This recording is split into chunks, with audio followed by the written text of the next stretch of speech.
I think if you're a buyer, there's opportunity out there. You have to have buyer's representation. It needs to be somebody that gives value. So Paul, we're here. We are. Thanks for coming. The one last thing that we want to talk about is 15 West 63rd Street.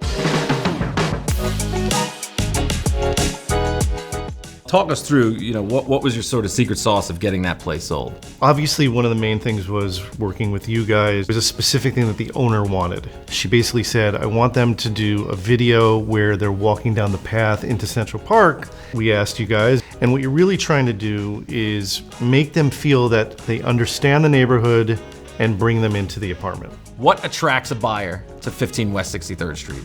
Proximity to Lincoln Center, a stone's throw to Central Park, very boutique hotel-like building, super close to all the subways, and really just a way to get around town, whether they want to go to the Upper West Side further, whether they want to go downtown, they can hop on any of the trains and be there.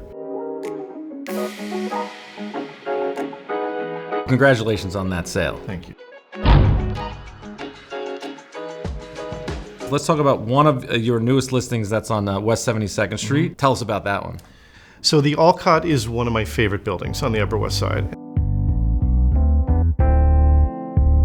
It was a hotel in the early 1920s. Mm-hmm.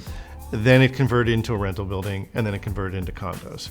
And one of the things I remember going to look at those apartments 15 years ago, the build out was so impressive. And in my head, I was like, this is not gonna go out of style.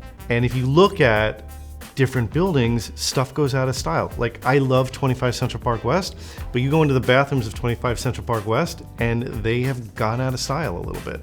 At the Alcott, you don't have to change the bathrooms if you want to do a resale. And then the apartment speaks for itself. It's a 3-bedroom, 3-bath, 1824 square feet, condo. Once you move in there, you don't go out.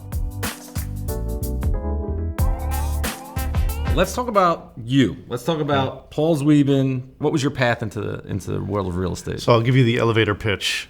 1979, I look at my 4'10" grandmother and I said, Grandma, I'm going to be a chef. And she looked at me and she said, you're an idiot. That sort of inspired me. So I went to the Culinary Institute, I went to Florida International University, I worked at a bunch of hotels and restaurants all over the country, and I met a bunch of guys and we started owning restaurants. I remember there was one point about 17 and a half years ago where we were opening BLT Steak in DC. I was living there 6 days a week. I checked out from the hotel on like a Sunday night and went home, flew home to see my wife Carolyn, and then the following day I flew back. And as I was checking into the hotel, the woman behind the counter looked at me, she goes, wait a second, didn't you just check out yesterday? Yeah. And I had this aha moment. And I was like, I can't do this anymore. So I called my wife and I was like, I can't sling hash anymore. And she had been an agent for 7 years. And she said, you've been buying and selling real estate since you're in your 20s. You listen to every one of my deals. Why don't you be my business partner? And I was like, okay. That's the beginning of the Zweben team. And that's the beginning of the Zweben team. Tell us a little bit about the team dynamic. So we have Heather Burns, who's our assistant licensed real estate agent. She's been with us for 14 years. She's great. That's a testament to the kind of team that we have. Most of the people that have worked on our team have worked on our team anywhere from 2 to 12 years. So it's a family, but it's a business, and it's a cohesive, fun place to work. Right now, we're in April 2024. Where is this real estate market going?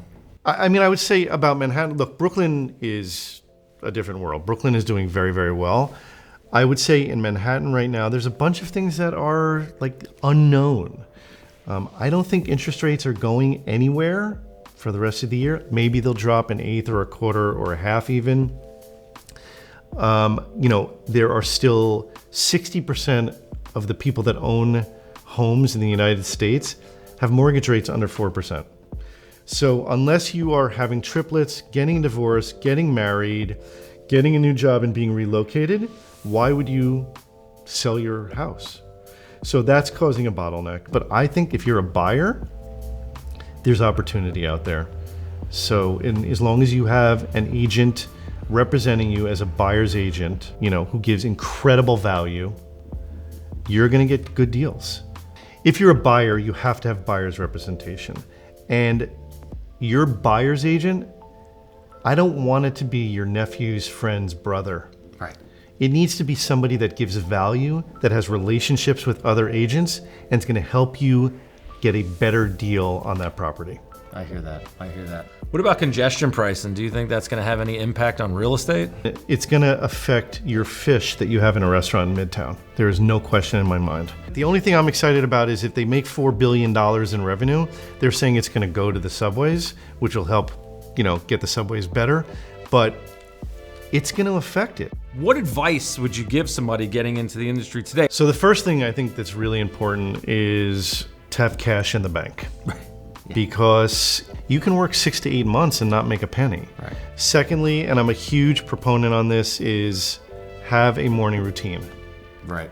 So when my routine is spot on, it's 4:45 a.m. wake up, 5 a.m. getting on a call with 2,400 entrepreneurs for 5 minutes and getting motivated, where everyone's muted except for one person who's speaking. Then I go to the gym at 5:30 in the morning, wake up the kids. Go and get Dunkin' Donuts coffee for my wife, then wake up the kids, get ready for work, bring the kids to work, and then I'm at the office from anywhere from 8 o'clock to 8:30 every morning. And by having that routine makes everything else in the day work really well. You're starting your day with a win. Yeah. Is what you're doing. Paul, from your vantage point, what makes New York City the greatest city in the world? So I came here in 1988 with a 5-year plan. And here it is 36 years later. This is home. There's just something intangible about how New York lives and breathes and doesn't sleep. Thanks for coming out, but we're going to have to do this again. Okay. And again and again. All right. All right, thanks, man. Bye-bye. Appreciate it, Paul. See you. All right, cool. That's it.